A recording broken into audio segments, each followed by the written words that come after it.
All right, so that's interesting. There's one more prospect I want to talk about before we head out of here. Super interesting name. Been a guy you've been very high on throughout the draft process. I think you would be rather excited. I think I just kind of pictured you with a little bit of a smile when you heard this news. But according to now multiple reports, the Steelers, quote unquote, love Maryland corner Deonte Banks. So much so that Jason LaCafora has said in a recent post that he believes Banks could be the third corner taken off the board with the Washington Commanders, Pittsburgh Steelers, or the Baltimore Ravens. Now, the Commanders make things very interesting because they pick right before the Pittsburgh Steelers at 16. You don't know what's going to happen there. But if he falls to 17 and the Steelers choose Banks over Joey Porter Jr., we'll get into how much you like Banks in a second here. Do you anticipate a fire starting in downtown Pittsburgh and not ending? Because I think that people will lose their minds, but I'm not necessarily opposed to the pick.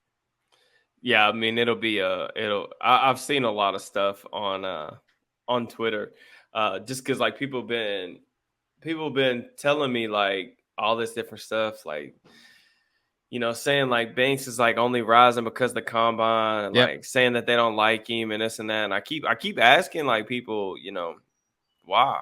Like show me the tape. And like I don't know. People don't show me the tape on it. I don't know what we're looking at. I mean, there are definitely things that Banks needs to work on just in terms of some slight technical stuff with him. I do think at times he can be grabby, doesn't always find the football the way you want to, get his head around at the catch point. But the dude's almost always in phase, and the reason is because like he's just an elite athlete. He is one of those guys that I use the term like easy mover or glider. Yeah. Like Banks is a glider. I was watching the Michigan game yesterday, just like in my free time, and like they had this track star wide receiver that they were kind of moving around the formation, and I could tell Buddy was fast. I didn't know who he was. He might be a younger underclassman, I'm guessing, but they were moving him all around the formation. You could just tell when somebody's a speedster. Banks was running stride for stride with him, just like not even trying, it looked like. But I think that, he moves extremely well. He's fluid. He's physical. He plays the run. Like he's got that swag about him, the confidence that you need to play that position. Does have some swag. Consistently, like I said, like just consistently at the catch point. And I just really like his feet. I like his athleticism. He's still got a little bit of technical stuff to work on, but just his ability to get up and press like as much as he did. And, I think that he could do that at the next level, but I also think that he can play from a pedal. Yep. I like him a lot. I really do. I think that he's a top 15 player in this class. I don't think there's 15 guys that are better than him. Wow.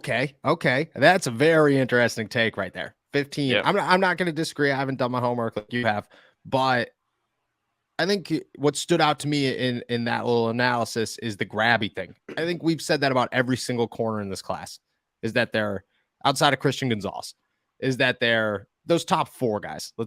Let me narrow that down. But that was Joey Porter Jr.'s biggest knack.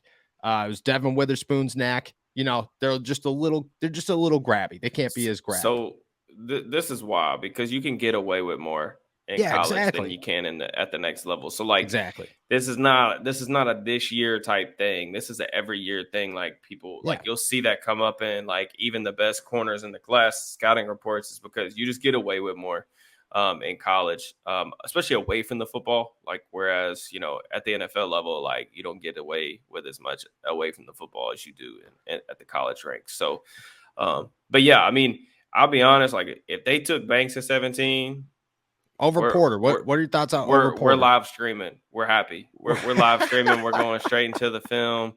I'm happy to the point where like, I'm chilling. So even if it's over Porter, I personally prefer Banks over Porter in general, but I do think I've came around on understanding how Porter's going to win at the next level. I just prefer Banks because I do see them probably being used similarly early on in their careers, but I just think Banks is going to be more versatile. Like I think Yeah. if you need him to play in the slot or if he gets bumped in a corner over situation, like he's going to be able to do that. If you need him to play from a pedal and you want to play quarters that week or that snap, like he's going to be able to do that. I cover two, he can still reroute and do the things that Porter can do. So I think that they're both good players. It just might come to like a preference type of thing. The only thing that's interesting to me about LaCanna for you is saying that they prefer Banks over Porter, and like who knows if he's got good info or not. I couldn't tell you. I'm not gonna be the one to judge. It's just because like I think the one holdup that I can see with Porter to where the Steelers might second guess themselves is like Porter's ball skills. Like I just don't. Yeah. I don't know. Yeah, it's Cam Sutton like. I don't think he has good. Like I don't even know if Porter has good hands. Like I've seen him literally drop passes thrown right to him, even when he's like instinctual or gets himself in the passing lane. But I also don't think Banks does either. So I like he gets his hands on the football like Porter does, like at the catch point. But I've seen him drop interceptions too. So I don't know. To me, that's the one concern that I would have is like we know how much the Steelers care about that turnover production, and neither of those guys really turned the ball over a lot in college. Like Banks had one interception last year. I don't think that Porter registered one. No, they both have 2 interceptions in their career, or 1 interception. Yeah, and it's just so it's just. But I also say this. We also said coming into the fall, everybody said the same thing about Christian Gonzalez because they watched Drake London dunk on him the year before, and they were like, well, he doesn't have the ball skills. And then Gonzalez goes out and he has 3-4 interceptions this year, and everybody's like, box checked. So, like, who knows? Maybe if Banks doesn't hurt his shoulder last year, he probably comes out, or, who knows? He could have had, a same situation where he gets 2-3 picks and we're not talking about it. So, I don't know. It's such a limited sample size, too, at this point, just because, like I said, Banks, that's one of the things with him is like, he's only really got 1 year, right? Yeah. I mean, he's played a little bit, but like 2020 was a COVID season for them. So they only played a handful of games. 2021, he got hurt at the very beginning of the season. He hurt his shoulder. So that was another thing for me. I wanted to know, like, so far so good. I haven't seen any type of like medical concerns come out of like his test with his shoulder. So that's been a good thing. And then this year, he was really, really good. So that's all great. I'm happy that, that's all worked out. But it's just with Banks, we just haven't seen a lot of him, which almost makes me personally, I'm looking at that from an optimist point of view where I'm like, okay, like this dude's he hasn't played as much, even though he's not like necessarily a young prospect. But there's a lot of upside still to be had here with more experience and more time. So I don't know. And to play behind and to play behind Patrick Peterson, I think that's the biggest thing that's getting ignored here is that there's no starting role in Pittsburgh right now. Like, you could earn it, but Levi Wallace isn't losing a starting role.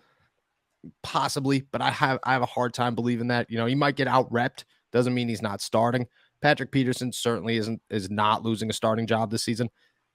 Whoever comes in here is coming in here to learn, be part of the rotation in year 1, take on a starting role and be that superstar in year 2. The expectations aren't overly high. It's like a Kenny Pickett thing. It's like we understand what it is. We understand who he is and why he's here, but they've set it up so that there's no need to rush the process. And if Banks turns into somebody great, cool. I think the biggest thing is at 17, you're not guaranteed anything in the NFL draft.